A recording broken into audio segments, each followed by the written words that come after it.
olha para ela com um olhar de piedade, com um olhar de benevolência, e diz assim: não está assim por enquanto, porque o meu Deus tem um plano para cumprir na tua vida. Libere palavras proféticas para a tua família, e você vai ver o milagre de Deus acontecer.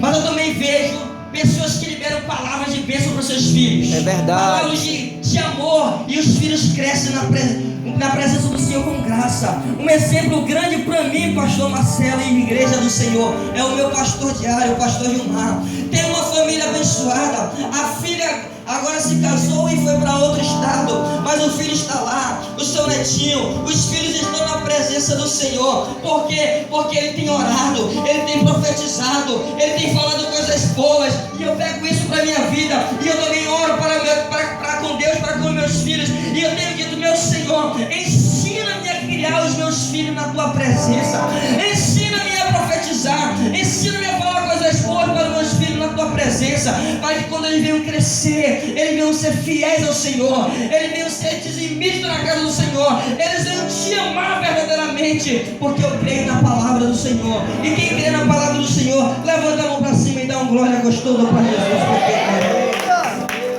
Aleluia, louvado seja o nome do Senhor Jesus. O mundo tenta destruir a base de tudo que é a família. Hoje estão sendo levadas ao plenário leis para quê? Para que haja o casamento entre homens, haja o casamento entre mulheres. Tentam destruir a base que é a família. Deus fez homem e Deus fez mulher, e eu profetizo que até o arrebatamento a igreja do Senhor vai fazer casamento só de homem e de mulher, porque a palavra do Senhor é fiel. Quando essas coisas começarem a acontecer na terra, eu creio que eu estarei lá em cima com o Senhor. Se eu vou, quem vai comigo levanta a mão. Quem vai comigo levanta a mão. Quando eu abro a palavra do Senhor aqui no livro do Evangelho de São Marcos, no capítulo de número 10, eu vejo uma história muito linda, uma história muito edificante para a minha vida. Eu vejo a história de um homem chamado Jesus.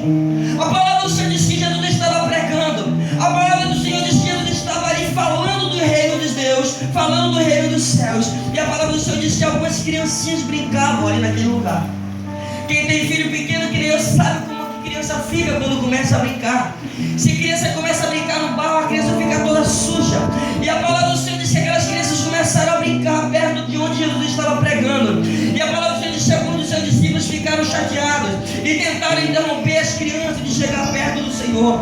A palavra do Senhor diz que Jesus chama aquelas crianças para perto dele: não interrompa, deixa elas brincar. Acredito que Jesus pega uma daquelas crianças que ele está escrito e coloca na sua perna, coloca no seu colo. Acredito que a sua roupa branca, que ele estava dando sermão, estava pregando, ela começa a ficar suja, porque quando criança brinca, você sabe como é que é.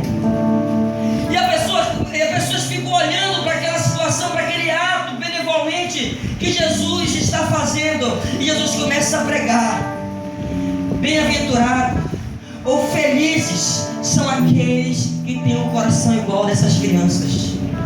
E a palavra do Senhor diz que quando Jesus está pregando, quando Jesus está fazendo esses atos maravilhosos, a palavra do Senhor diz que Jesus ele sai ali de perto.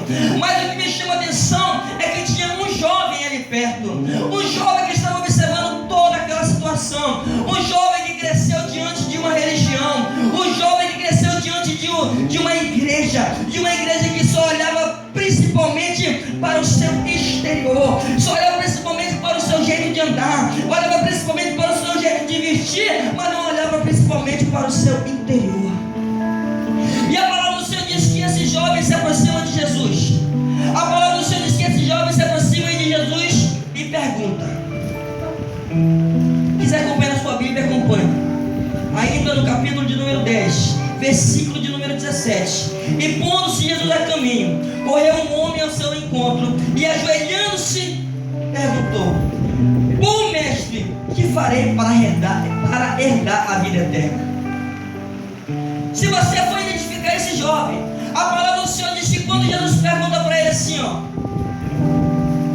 guarda os 10 mandamentos, e Jesus começa a descrever: não matarás, não furtarás, não roubarás, honra teu pai e a tua mãe. E ele diz: eu honro isso desde o dia em que eu nasci.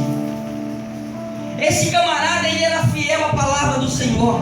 Mas um camarada que era fiel à palavra do Senhor, mas que não tinha certeza da sua salvação. Porque quando ele pergunta, e ajoelhando-se diz: bom mestre, o que farei para herdar a vida eterna? Ele está perguntando: mestre, o que farei para ser salvo? Ou o que eu posso fazer para herdar a salvação? E a palavra do Senhor diz que ele olha para Jesus, e Jesus começa a fazer as perguntas para ele, e ele diz assim: ainda bem que eu tenho guardado tudo isso. E a palavra do Senhor diz que quando Jesus começa a perguntar para ele, ele diz: eu guardo tudo isso desde o primeiro dia em que eu nasci. E quando Jesus olha para ele, porque quando Jesus, querida igreja, olha para mim, quando Jesus olha para mim e para você, ele não vê apenas esse físico do lado exterior. Quando Jesus olha para mim e para você, ele vê o interior, ele vê o presente, ele vê o passado, ele vê o futuro. Glória a Deus!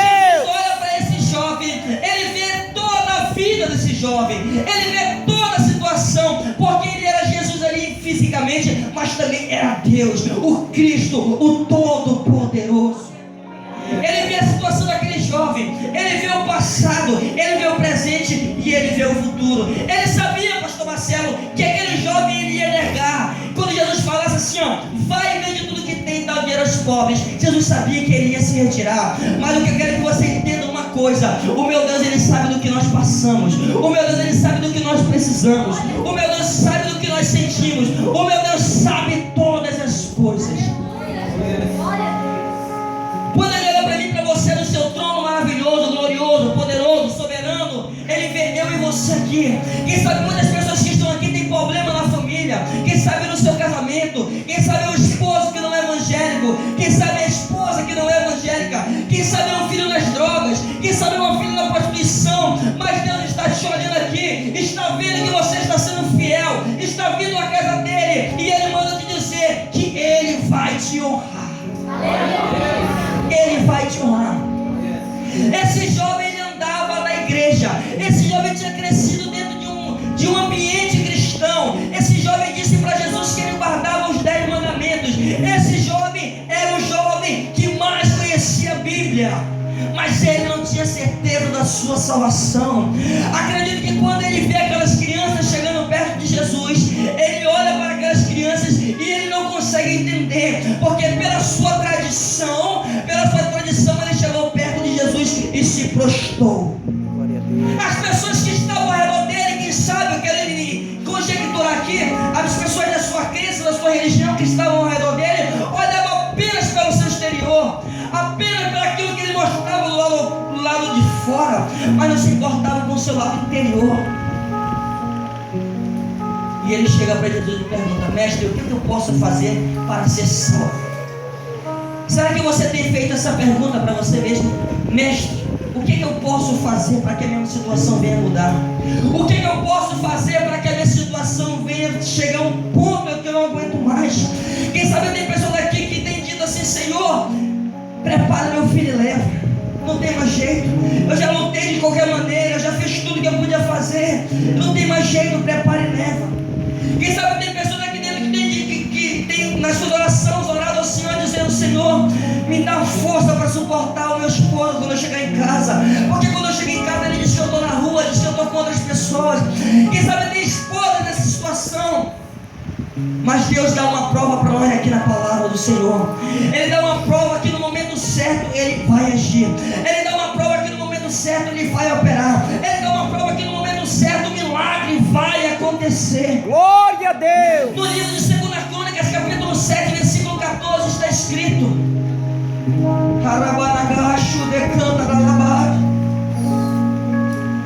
o livro de 2 Crônicas tem uma palavra abençoada da parte do Senhor para nossas vidas.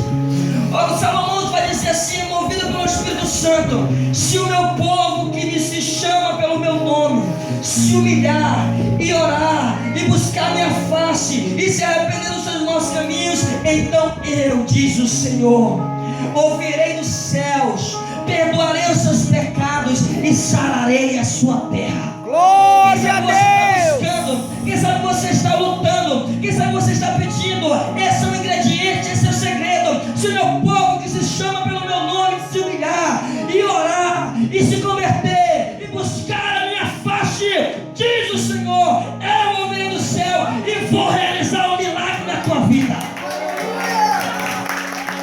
A Não desista. Não pare onde você está pensando em parar.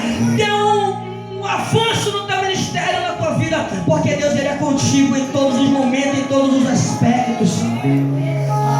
Nós também vimos ver a família de Jó. Jó é um homem que passou por tribulação. Jó é um homem que passou por luta. Jó é um homem que passou por dificuldade. Jó estava sendo provado por Deus, mas chega diante dele, seus colegas, e um diz para ele: está em pecado. O outro diz para ele assim: é prova de Deus, tu está em pecado mesmo, né, Jó? Ele levanta os olhos aos céus e ele começa a glorificar o Senhor Jesus mesmo na prova. E a palavra do Senhor diz que pela fidelidade de Jó, pela alegria de Jó, pela existência de Jó, ao orar no pó, ao orar na cinza, ao orar se coçando com telha, Deus fez milagre acontecer. Deus restituiu a família, Deus restituiu os negócios, Deus restituiu tudo em dobro, porque Deus é fiel. Eu quero te dizer uma coisa nessa noite. Você pode estar dizendo: irmão, é difícil, não tem como, mas Deus está te provando aí, querido. Deus não dá uma luta a qual nós não podemos conseguir. Deus só dá aquilo que nós podemos carregar. Deus só dá aquilo que nós podemos fazer. Eu quero te dizer uma coisa, querido. Assim como Deus, Ele tem feito milagre aqui na palavra do Senhor Jesus, e milagre através da vida de profetas, milagres também podem acontecer na tua vida. Estávamos há 2 semanas atrás lá na igreja. Estávamos em uma campanha cura, milagres e libertação das pessoas. Glória a Deus, Jesus. Escute, para você pegar esses milagres para a tua vida. E eu oro a Deus: Senhor, dá um sinal da tua presença, dá um sinal da tua glória, Senhor. Famílias precisam de restituição, famílias precisam que o amor volte dentro do lar, do pai com o filho, do filho com o pai, do pai com a esposa com o marido. E nós orando: Senhor, essa causa da justiça, Senhor, nós decretamos a falência do inimigo, que tudo que está amarrado vai ser solto. E nós começamos a orar, querida igreja. A campanha era de 21 dias. Começou a campanha, meus queridos irmãos, os milagres começaram a acontecer. Começamos a orar na primeira campanha, pastor Marcelo, e quando foi no outro dia, a gente que estava mais de ano desempregado, portas de emprego foram abertas. Deus é fiel, aleluia, Jesus. Irmãos, foi algo sobrenatural. E nós continuamos orando, causa na justiça com mais de 2 anos. Irmão, não tenho o que fazer, eu não tenho dinheiro para advogado. A minha mãe foi injustiçada, fizeram empréstimo na conta da minha mãe e está com mais de 2 anos lá. E nós começamos a orar: irmão, vamos orar que Deus ele vai responder. Dobremos os joelhos, oração 5 da manhã, oração meio-dia, oração 5:30 da tarde, oração 5 da manhã, meio-dia, 5:30 da tarde, vigília sexta-feira à noite, culto aos sábados, culto no domingo. Não foi nada não, querida igreja. De repente a senhora ouve uma ligação: senhora, ela pergunta: quem está falando? Aí começaram a falar: é aquilo, eu não sei nem o nome de onde é que é então essa situação. Aí ela disse: é daqui, do seu empréstimo, da sua situação. Aí ela olhou: mas por que aconteceu? Aconteceu uma coisa, é que nós olhamos aqui no sistema e o nome da sua mãe era o último, mas analisamos que ela tem uma idade avançada e nós colocamos ela para primeiro. E eu quero dizer para a senhora que tudo foi resolvido. O dinheiro voltou para a conta dela. E mais, ela foi indenizada em um valor a mais, porque só agora nós vimos ver que esse caso estava parado. E o milagre começou a acontecer. Milagre de porta de emprego, situação da justiça, cura. Minha esposa não podia pisar, estava com um negócio no pé, eu esqueci até o nome, uma doença aí. Ela fez um voto, pagou o voto, orando ao Senhor, e estava andando normal. Eu quero te dizer uma coisa: esse mesmo Deus, Ele está aqui nessa noite. Esse mesmo Deus pode mudar a tua situação. Esse mesmo Deus pode mudar a tua história. Esse mesmo Deus pode mudar o teu caminho, pode mudar o teu caráter, pode fazer o milagre acontecer. As portas podem se abrir, e se as portas não se abrirem, não tem problema. Ele não precisa de porta aberta, Ele passa pela porta fechada, porque Ele é Deus. Antes disso aí, agora iniciamos outra campanha, porque o negócio foi bom.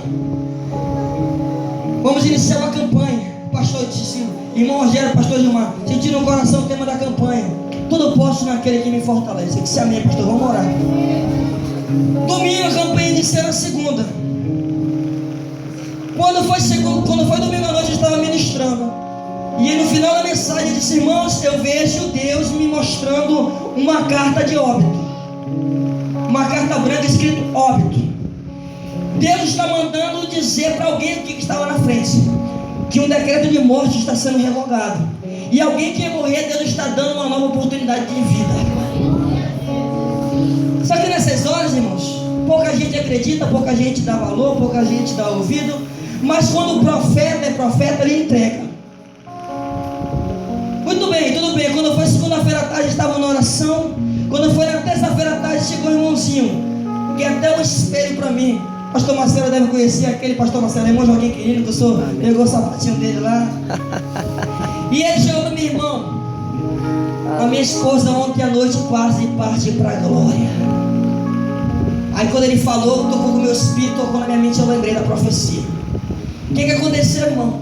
A minha esposa tinha uma pedra na vesícula. Ela ia fazer uma cirurgia, ela estava orando há muito tempo. E quando foi ontem à noite, deu um ataque nela. Ela começou a vomitar, ela começou a passar mal. Irmão, foi coisa horrível, irmão. Nós fomos bater no hospital, ela passou a noite no hospital. Quando foi no outro dia, nós fomos no médico, irmão, que já era hoje, né, no dia que nós estávamos orando. Aí ele disse: fomos no médico, o doutor era evangélico. Disse: irmão, eu não sei o que aconteceu. Ou a pedra da vesícula se moveu para outro lugar que é problema, ou ela desapareceu. Porque ela não está mais no lugar. E nós fomos lá, foi eu, o pastor Gilmar, comecemos a orar: irmã, em nome de Jesus, vá, faça uma bateria de exame para comprovar o milagre, mas a senhora está curada. Isso foi a profecia foi no domingo. Na segunda-feira ela passou enferma, na terça-feira ela estava em recuperação em casa. Quando foi na quarta-feira ela estava adorando, exaltando o nome do Senhor na igreja. Quem acredita em milagre, levanta a mão e aplauda o Senhor, porque Ele merece.